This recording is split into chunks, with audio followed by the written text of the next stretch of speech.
Good morning. आज हम Laski के अधिकार संबंधी विचारों का अध्ययन करेंगे।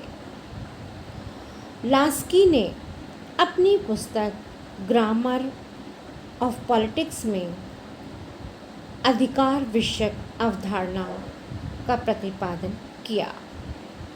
वे एक उदारवादी विचारक थे, किंतु उनकी रचनाओं पर मार्क्सवाद का प्रभाव भी देखने को मिलता है।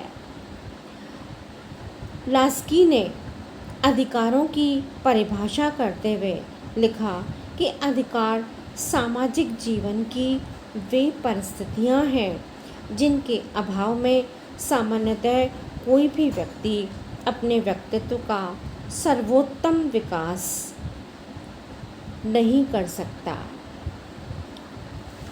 लास्की ने अपनी अधिकार संबंधी अवधारणा को प्रस्तुत करने से पूर्व प्राकृतिक अधिकारों के सिद्धांत का खंडन करते हुए लिखा कि यह सिद्धांत अधिकारों का सही सिद्धांत नहीं है, क्योंकि यह सिद्धांत यह मानता है कि अधिकार मनुष्यों के सामाजिक जीवन के प्रारंभ होने से पूर्व प्राकृतिक अवस्था में ही उसे प्राप्त थे।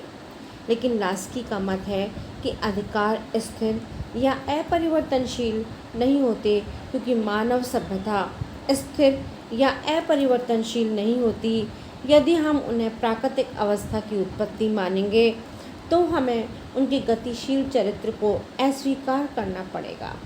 अधिकारों के वैधानिक सिद्धांत को लास्की केवल वैधानिक दृष्टि से ही उचित मानते हैं, और लास्की का कहना है कि अधिकार सामाजिक जीवन की वे स्थितियां हैं जिनके अभाव में सामान्यतः कोई भी व्यक्ति अपना सर्वोच्च विकास नहीं कर सकता है। और लास्की का यह मानना है कि अधिकारों की इस व्यवस्था को बनाए रखना राज्य का मुख्य कार्य है, ताकि प्रत्येक व्यक्ति उसका प्रयोग करते हुए श्रेष्ठ जीवन के लक्ष्य को प्राप्त कर सके।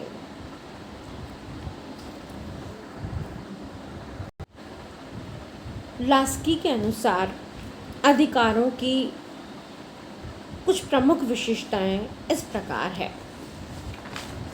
जैसे अधिकार मनुष्य की न्यायोचित मांगें होती हैं। लास्की के अनुसार अधिकार व्यक्ति की वे मांगें होती हैं जिन्हें राज्य द्वारा मान्यता दी जाती है। साधारणतः ये सभी मांगें राज्य द्वारा स्वीकार की जाती हैं जो समाज के लिए उचित मानी जाती हैं। व्यक्ति की न्यायोचित मांगें ही अधिकार होती हैं, जैसे जन सुविधाओं की मांगें। इसी तरह लास्की के अनुसार अधिकार सभी मनुष्यों के लिए समान रूप से महत्वपूर्ण होते हैं। सभी मनुष्यों के लिए अधिकारों का समान महत्व होता है, जैसे मतदान का, चुनाव में खड़े होने का, सार्वजनिक पद प्राप्त होने का अधिकार। लास्की के अनुसार अधिकार और कर्तव्यों का साथ साथ होना आवश्यक है। अधिकार उन्हीं को मिलने चाहिए जो सामाजिक हित में कार्य कर रहा हो। लास्की का यह भी मानना है कि अधिकार कार्यों के साथ जुड़े हुए हैं। यदि कोई व्यक्ति कार्य नहीं करता तो उसके अधिकार भी नहीं हो सकते। अर्थात जो काम नहीं करेगा उसे रोटी का अधिकार नहीं होगा। इसी तरह लास्की का मत है कि यद्यपि अधिकार सामाजिक संदर्भ में ही मान्य होते हैं, किंतु यदि राज्य जनहित विरोधी कार्य करे, व्यक्ति के अधिकारों को छीने, तो व्यक्ति राज्य के अन्यायपूर्ण कार्यों का विरोध कर सकता है। लास्की के अनुसार राज्य अधिकारों को जन्म नहीं देते, बल्कि उन्हें मान्यता प्रदान करते हैं। लास्की अधिकारों को राज्य से ऊपर मानते हैं। राज्य को वे सारे अधिकार प्रदान करने चाहिए जो व्यक्ति के व्यक्तित्व के निर्माण में सहायक होते हैं, तथा उन स्थितियों को समाप्त करना चाहिए जो उसके विकास में बाधक बनती हैं। लास्की का मत है कि यहाँ व्यक्ति के अधिकार और राज्य की सत्ता के तालमेल का एक ही मापदंड है और वह है सामाजिक हित की भावना। लास्की के अनुसार राज्य और व्यक्ति के अधिकारों में न्याय संगतता का एक ही तर्क है, सामाजिक हित।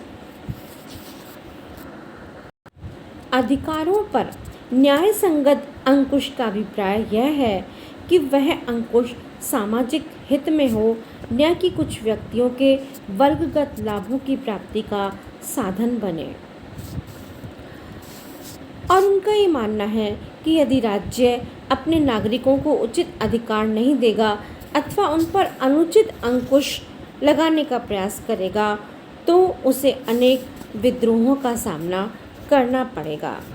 लास्की ने व्यक्ति के व्यक्तित्व के विकास के लिए निम्नलिखित अधिकारों को आवश्यक माना है।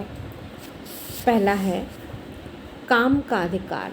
व्यक्ति अपने जीवन यापन के लिए कुछ रोजगार चाहता है और समाज का ये दायित्व है कि व्यक्ति के काम के अधिकार को सुनिश्चित करे। यदि समाज व्यक्ति के लिए रोजगार को सुनिश्चित नहीं करता तो व्यक्ति अपना विकास नहीं कर सकेगा। नेक्स्ट है उपयुक्त पारिश्रमिक का अधिकार। प्रत्येक व्यक्ति को यह सुविधा होनी चाहिए कि जो भी वह कार्य करता है इसके बदले में उसे उचित पारिश्रमिक मिले। कम से कम इतना पारिश्रमिक प्रत्येक को अवश्य मिलना चाहिए जिसमें एक सृजनात्मक नागरिक के रूप में वह अपने जीवन स्तर को बनाए रख सके। परंतु लास्की यह नहीं मानता कि प्रत्येक व्यक्ति को समान पारिश्रमिक मिले। लास्की के अनुसार समुचित वेतन का अर्थ आय की समानता नहीं है। इसका यह मतलब यह जरूर है कि लोगों की आवश्यकताएं पूरी करने के बाद ही किसी को ज़्यादा दिया जा सकता है। नेक्स्ट है काम की समुचित अवधि का अधिकार। इसका अभिप्राय है कि प्रत्येक प्रकार के श्रमिक के लिए काम की अवधि निश्चित होनी चाहिए।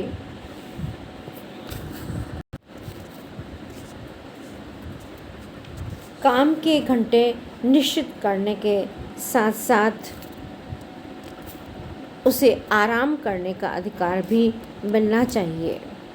नेक्स्ट है शिक्षा का अधिकार। लास्की के अनुसार प्रत्येक नागरिक को ऐसी शिक्षा का अधिकार है जिससे वह अपने नागरिक अधिकार का उचित उपयोग और अपने कर्तव्यों का सही निर्वाह कर सके। बिना शिक्षा के व्यक्ति दास के समान है। उसके बौद्धिक विकास के लिए शिक्षा अत्यंत आवश्यक है। नेक्स्ट है राजनीतिक शक्ति प्रदान करने का अधिकार। लास्की समाजवादी लोकतंत्र में राजनीतिक अधिकार सभी व्यक्तियों को समान रूप से देने के समर्थक हैं और इनमें 3 अधिकार सम्मिलित हैं। पहला वयस्क मताधिकार, दूसरा निर्वाचन में प्रत्याशी होने का अधिकार, तीसरा सरकारी सेवाओं में योग्यता अनुसार नियुक्ति प्राप्त करने का अधिकार। इन अधिकारों की प्राप्ति में संपत्ति, लिंग, धर्म, जाति आदि के आधार पर कोई भेदभाव नहीं होना चाहिए। नेक्स्ट है विचार अभिव्यक्ति की स्वतंत्रता का अधिकार। लास्की समाजवादी लोकतंत्र में विचार अभिव्यक्ति की स्वतंत्रता के अधिकार के समर्थक हैं। उनका मानना है कि धर्म, नैतिकता, विज्ञान, कला, साहित्य, दर्शन, राजनीति आदि किसी भी क्षेत्र में विचारों के प्रशासन पर किसी प्रकार का प्रतिबंध नहीं होना चाहिए और न ही किसी को अपने विचारों के कारण दंडित किया जाना चाहिए।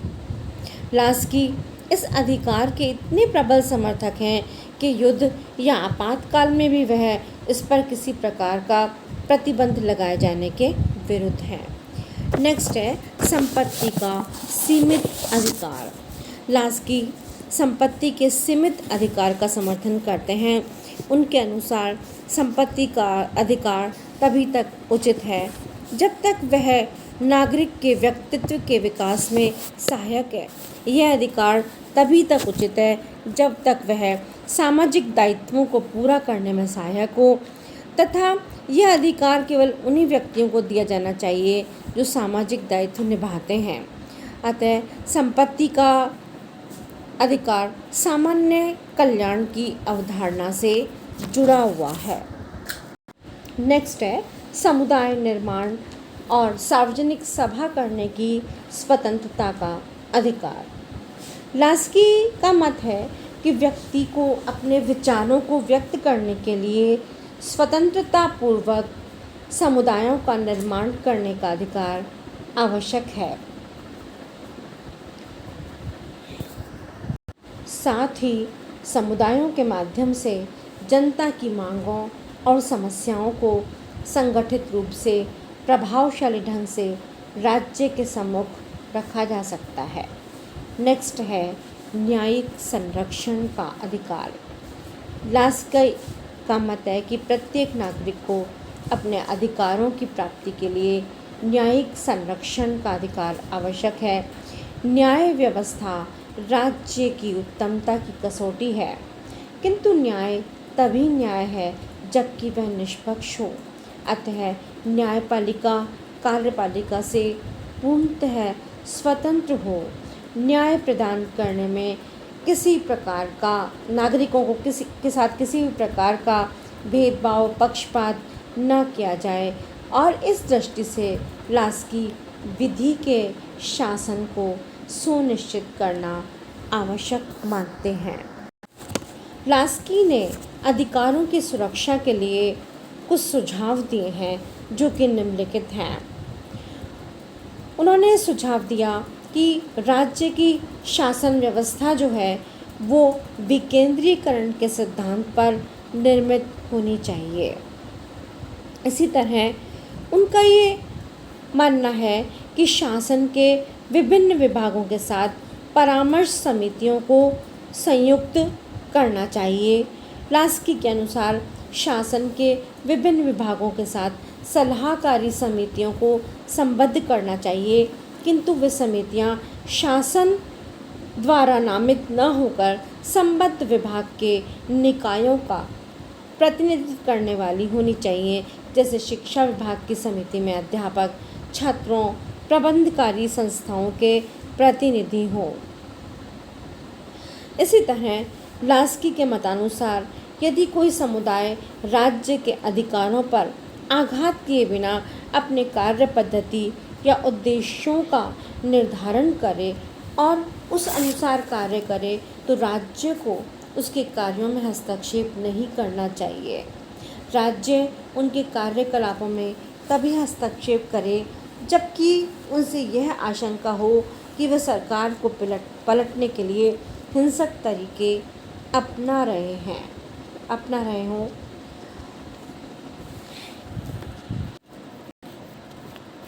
लास्की ने इस बात पर बल दिया कि राज्य की शासन व्यवस्था विकेंद्रीकरण के सिद्धांत पर निर्मित होनी चाहिए। सारी शक्तियाँ केंद्रीय सरकार को ही न दी जाए, बल्कि केंद्र और विभिन्न प्रदेशों के बीच वितरित कर दी जाएं, और विधायी, कार्यपालिका व न्यायिक शक्तियाँ अलग अलग निकायों को सौंपी जाएं। लास्की का मत था कि